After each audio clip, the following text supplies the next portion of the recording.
Hello students, कैसे हो आप लोग। उम्मीद करते हैं बहुत अच्छे होंगे, मस्त होंगे और बहुत ही बेहतरीन तरीके से अपनी स्टडी कर रहे होंगे। तो आज स्टार्ट करते हैं हम लोग मैथ्स की क्लास को। मैथ्स की क्लास में जो आप लोग का चैप्टर चल रहा है वो चैप्टर है पैरेलल लाइंस। ठीक है, प्रॉपर्टी ऑफ पैरेलल लाइंस हम लोग उसका जो चैप्टर चल रहा है उसके बारे में पिछले वीडियो में डिस्कस कर चुके हैं। उसके सारे थ्योरी के बारे में हम आपको बता चुके हैं। ठीक है, उसमें हम आप लोगों को एंगल्स भी फाइंड करना बताए थे और आज के क्लास में उसके क्वेश्चन को सॉल्व करना हम बता देंगे। ठीक है, तो चलो आते हैं क्या क्वेश्चन पूछा गया, किस टाइप से क्वेश्चन पूछता है, उसके क्वेश्चन को सॉल्व करेंगे। ओके, तो आते हैं हम लोग एक्सरसाइज पे। एक्सरसाइज की अगर बात कर लें तो एक्सरसाइज अगर आप लोग देखना चाहोगे तो आप लोग देख सकते हो कौन सा एक्सरसाइज हो जाएगा। एक्सरसाइज हो जाएगा 14। क्लियर है। एक्सरसाइज की बात कर ले हम लोग तो एक्सरसाइज आप लोग का हो जाएगा कौन सा, 14 हो जाएगा। इसके क्वेश्चन को हमें क्या करना है, सॉल्व करना है।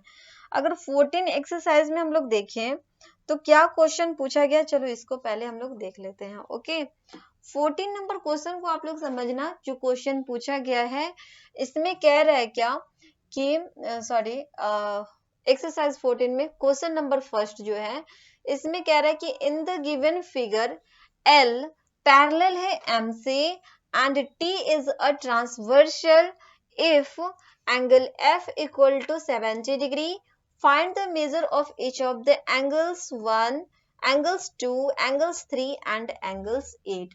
मतलब क्या, आपसे ये कह रहा है कि दो लाइन है, एक एल है एक एम है, दोनों एक दूसरे के पैरेलल है। एक तीसरा लाइन है टी जो कि उसको ट्रांसवर्स कर रहा है। उसके बाद आपको एंगल 5 दे दिया है और बाकी जो एंगल बच गए हैं उसको आपको क्या करना है, फाइंड करना है। तो चलो सॉल्व करेंगे। इसको कैसे सॉल्व करेंगे चलो बताते हैं हम आप लोगों को सॉल्व करने का तरीका।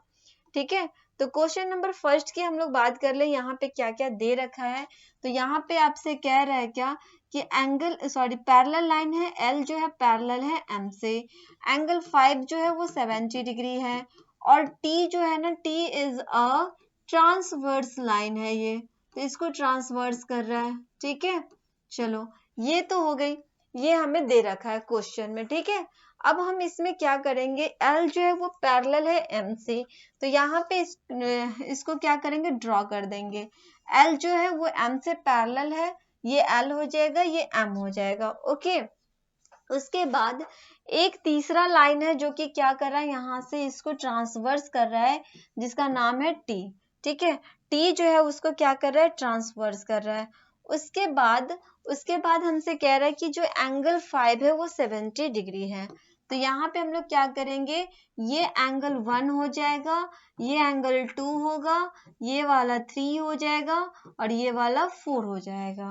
ओके, उसी तरह एंगल ये हो जाएगा 5, 6, 7 और ये एंगल हो जाएगा 8। क्लियर है, तो ये तो एंगल की बात हो गई। अब हमें क्वेश्चन को सॉल्व करना है। ठीक है, एंगल 5 हमें दे रखा है 70 डिग्री। अगर यहाँ पे हम लोग देखें तो यहाँ पे एंगल 5 है और यहाँ एंगल 1 है, तो हमें ये पता है कि एंगल 5 और एंगल 1 दोनों क्या हो जाएगा, इक्वल हो जाएगा। दो पैरेलल लाइन है और यहाँ पे अगर एंगल 1 है और ये एंगल 5 है, तो ये क्या होता है, एंगल 1 एंगल 5 के इक्वल हो जाएगा। और क्यों इक्वल हो जाएगा, तो ये हो जाएगा कॉरेस्पॉन्डिंग एंगल। जब हम आप लोगों को कॉरेस्पॉन्डिंग एंगल के बारे में बता रहे थे तो उस टाइम में हम आपको बताए थे कि ये जो एंगल होता है इस एंगल के इक्वल हो जाता है, किसके कारण, कॉरेस्पॉन्डिंग एंगल के कारण। तो यहाँ पे हम लोग लिखेंगे क्या, एंगल 1 जो है एंगल 5 के इक्वल हो जाएगा। ठीक है, जितना एंगल 1 होगा उतना ही एंगल 5 हो जाएगा।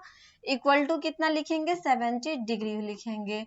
क्यों होगा, तो कॉरेस्पॉन्डिंग एंगल के कारण हो जाएगा। ये हो जाएगा कॉरेस्पॉन्डिंग एंगल के कारण हो जाएगा। क्लियर है। आगे अगर हम लोग बात करें तो एंगल 5 हमने यहाँ पे फाइंड कर लिया। एंगल 1 हमें मालूम हो गया कि एंगल 1 70 है, तो एंगल 5 भी क्या हो जाएगा, 70 डिग्री हो जाएगा। ओके, आगे अगर हम लोग देखें तो और इसमें क्या मिलता है, तो आपको पता होना चाहिए कि जो एंगल 1 है वो एंगल 3 के बराबर हो जाएगा। जितना एंगल 1 है उतना ही एंगल जो होगा वो 3 भी होगा। मतलब क्या इसका मतलब ये हुआ कि जो एंगल 1 है वो एंगल 3 के क्या है, वर्टिकली अपोजिट के कारण इक्वल हो जाएगा। तो यहाँ पे हम लोग लिखेंगे क्या, यहाँ पे लिखेंगे एंगल 1 एंगल 3 के इक्वल हो जाएगा। क्यों होगा, तो एंगल 1 70 है, मतलब एंगल 3 भी कितने हो जाएंगे, 70 डिग्री हो जाएगा। और होगा क्यों, तो वर्टिकली, इसके बारे में लिखेंगे वर्टिकली अपोजिट के कारण हो जाएगा। वर्टिकली अपोजिट एंगल के कारण क्या हो जाएगा, दोनों इक्वल हो जाएगा। मतलब एंगल 3 भी हमने यहाँ पे फाइंड कर लिया। एंगल 3 कितना हो गया है, तो ये हो गया हमारा कितना डिग्री, 70 डिग्री हो गया। उसके बाद अगर हम लोग बात करें तो और हमें इसमें फाइंड करना है क्या, 1 और 3 तो फाइंड कर लिया, 4 फाइंड करना है, ठीक है। अगर 4 की बात करें तो 4 हमें यहाँ पे दिख रहा है, मतलब अगर इस एंगल की बात करें, ये एंगल हमें यहाँ पे फाइंड करना है, एंगल 4 फाइंड करना है, ठीक है। तो 4 फाइंड करने के लिए 4 और 5 में हम रिलेशन देखेंगे, ये होता है क्या कि इंटीरियर एंगल होता है, ठीक है। क्या हो गया, ये इंटीरियर एंगल के कारण एंगल 4 प्लस एंगल 5 जो हो जाएगा 180 डिग्री के बराबर में हो जाएगा। इंटीरियर एंगल के कारण क्या हो जाएगा, angle 4 plus angle 5 equal to 180 degree हो जाएगा। दोनों को सम करेंगे 180 डिग्री के बराबर आना चाहिए। और ये दोनों क्यों 180 के बराबर हो जाएगा, तो इंटीरियर एंगल के कारण हो जाएगा। तो यहाँ पे लिखेंगे इंटीरियर एंगल के कारण। क्लियर है, आगे बढ़ते हैं। नेक्स्ट अगर हम लोग देखें तो यहाँ पे आप देख सकते हो एंगल 4 फाइंड कर लेते हैं यहाँ पे, ठीक है।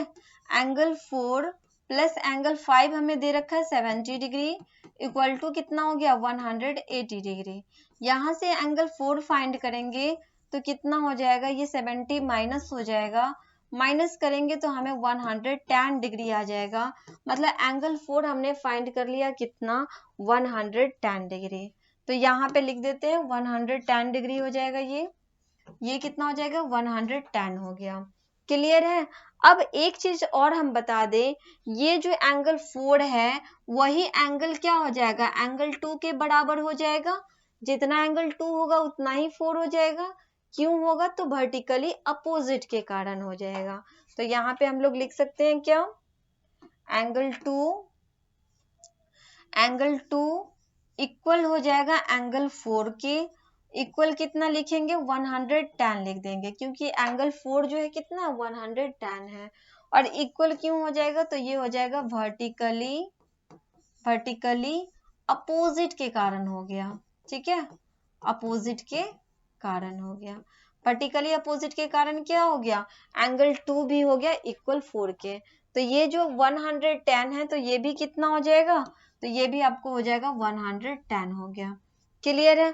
और कौन से एंगल फाइंड करने हैं हमें, तो यहाँ पे आप देख सकते हो ये अगर 70 है तो ये भी कितना हो जाएगा, ये भी यहाँ पे 70 डिग्री हो जाएगा। एंगल 5 अगर 70 है तो एंगल 7, ये हमारा एंगल 7 है, ठीक है। एंगल 7 भी कितना हो जाएगा, 70 डिग्री हो जाएगा।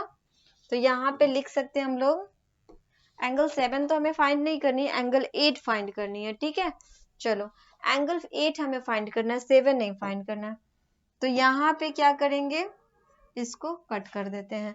ये वाली एंगल हमें फाइंड करनी है, एंगल 8 हमें क्या करना है, फाइंड करना है। ओके, अब एक चीज हम देखेंगे कि ये जो एंगल 8 है और ये एंगल 2 है, तो एंगल 2 एंगल 8 के क्या हो जाएगा, इक्वल हो जाएगा। क्यों हो जाएगा, तो अल्टरनेट एक्सटीरियर एंगल के कारण 2 जो होगा वो 8 हो जाएगा, अल्टरनेट एक्सटीरियर के कारण। तो यहाँ पे लिखेंगे एंगल 2 एंगल 8 के इक्वल हो जाएगा।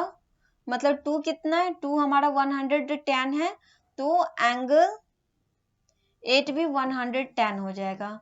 क्यों होगा, तो अल्टरनेट एक्सटीरियर एंगल के कारण, एक्सटीरियर एंगल के कारण। क्लियर है ये। तो एंगल 8 भी हमने फाइंड कर लिया, एंगल 8 कितना हो गया, तो एंगल 8 हो गया 110, तो ये हो जाएगा 110 डिग्री, ठीक है। तो हमसे इसमें एंगल ही फाइंड करने के लिए कहा गया था। कौन कौन सा एंगल था? एंगल 1 था, तो एंगल 1 आप लोग देख सकते हैं। एंगल 1 कौन सा हो जाएगा?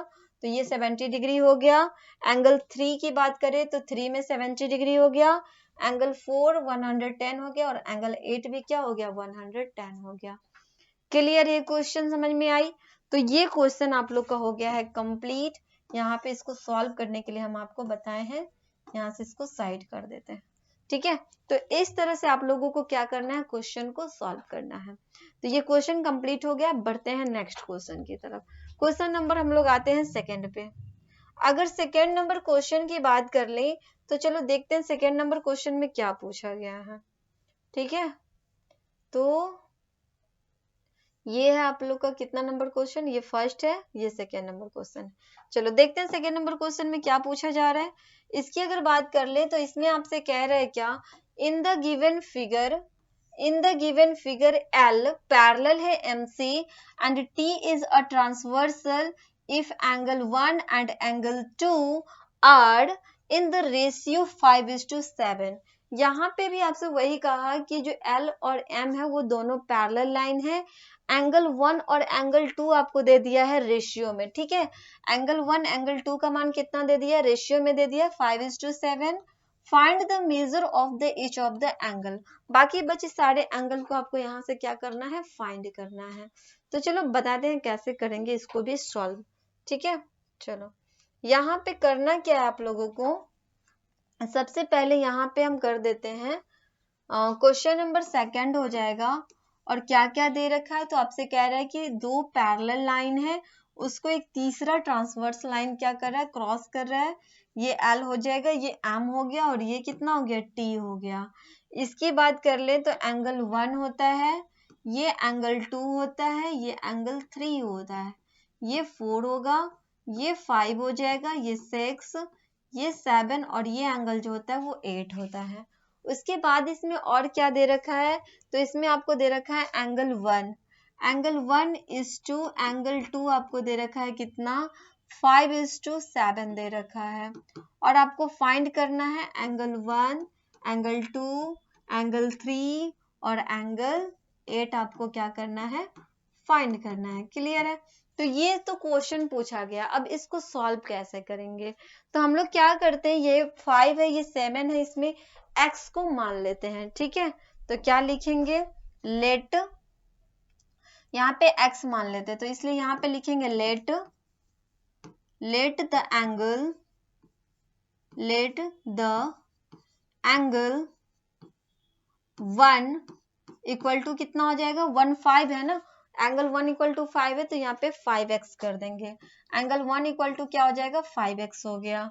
उसके बाद एंगल 2 इक्वल टू कितना हो जाएगा? 7x हो जाएगा। एंगल 1 और एंगल 5 तो यहाँ पे लिख लिए, ठीक है। अब हम यहाँ पे देख रहे हैं कि जो एंगल 1 है और एंगल 2 है, दोनों एक स्ट्रेट लाइन में है। दोनों क्या है? एक स्ट्रेट लाइन में है। तो यहाँ पे लिखेंगे क्या?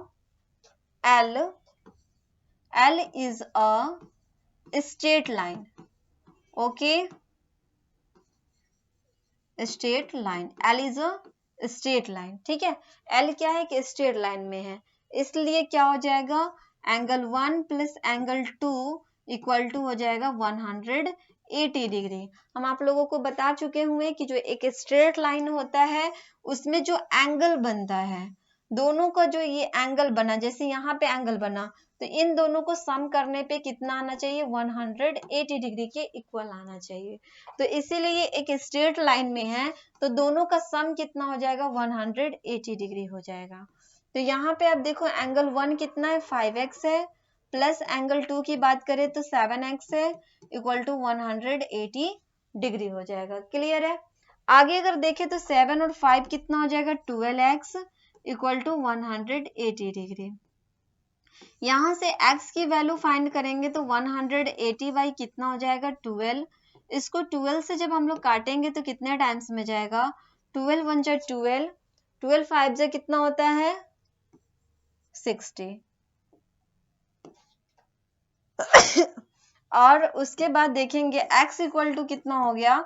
15 आ गया, ठीक है। अब हमें यहाँ से एंगल 1 अगर फाइंड करना हो तो एंगल 1 इक्वल टू कितना है, एंगल 1 इक्वल टू है 5x। तो यहाँ पे क्या करते हैं, x का वैल्यू पुट कर देते हैं। x का वैल्यू कितना है 15 है ना, 5 इंटू कितना हो जाएगा 15 हो जाएगा, इसको मल्टीप्लाई करेंगे 75 आ जाएगा। ओके, तो एंगल 1 इक्वल टू कितना हो गया 75 डिग्री हो गया। उसी तरह अगर एंगल 2 की बात करें तो एंगल 2 इक्वल टू कितना हो जाएगा, तो वो है 7x। तो क्या करेंगे 7 इंटू 15 कर देंगे, x का वैल्यू यहाँ भी पुट करेंगे तो कितना हो जाएगा 105 हो जाएगा। ठीक है, कितना हो जाएगा 105 डिग्री हो गया। तो एंगल 1 और एंगल 2 तो हमने फाइंड कर लिया, और एंगल 3 और एंगल 8 अभी बाकी हैं। तो चलो अब एंगल 3 और एंगल 8 भी देख लेते हैं। अब यहाँ पे हमने देखा क्या, यहाँ पे आपको पता चल गया एंगल 1, एंगल 1 हमने अभी कितना फाइंड किया 75 डिग्री, और एंगल 2 कितना आ गया है 105 डिग्री। और हमें कौन सा एंगल फाइंड करना है, एंगल 3 फाइंड करना है। ठीक है, एंगल 3 की अगर बात करें तो हमें ये पता चल रहा है कि एंगल 3 जो है 1 के वर्टिकली अपोजिट एंगल है। क्या है ये जो एंगल है 1 जो है वो 3 के क्या है, 1 जो है 3 के वर्टिकली अपोजिट है ना। तो इसके बारे में हम लोग लिखेंगे क्या, जितना 1 होगा उतना ही 3 हो जाएगा। तो इसलिए यहाँ पे लिखेंगे एंगल 1 जो है इक्वल हो जाएगा एंगल 3 के, इक्वल हो जाएगा 75। क्यों हो जाएगा, तो वर्टिकली अपोजिट के कारण, यहाँ पे लिखेंगे वर्टिकली अपोजिट के कारण हो जाएगा। ठीक है, अपोजिट एंगल के कारण हो जाएगा। क्लियर है, तो जितना 1 है उतना ही हो जाएगा 3 हो जाएगा। ओके, क्लियर है ये। आगे अगर बात करें तो और हमें कौन सा एंगल फाइंड करना है, तो एंगल 8 फाइंड करना है। तो एंगल 8 हमारा यहाँ पे है। ओके, उसके बाद यहाँ पे हम देख रहे हैं क्या, एंगल 3 कितना हो गया 75 डिग्री हो गया। तो एंगल 8 की अगर हम लोग बात कर ले तो एंगल 8 फाइंड करने के लिए हमें यहाँ क्या करना होगा, यहाँ पे हमें पता है कि जो एक्सटीरियर एंगल ना, अल्टरनेट एक्सटीरियर एंगल के कारण ये दोनों क्या होता है, सेम हो जाता है।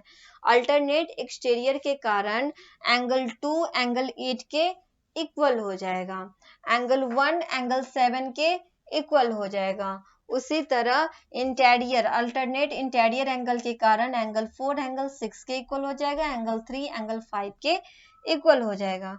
तो यहाँ पे लिखेंगे क्या, एंगल 2 जो है एंगल 8 के इक्वल हो जाएगा, मतलब जितना एंगल 2 है उतना ही एंगल 8 हो जाएगा। ठीक है, क्यों होगा, तो ये होगा अल्टरनेट एक्सटीरियर एंगल के कारण।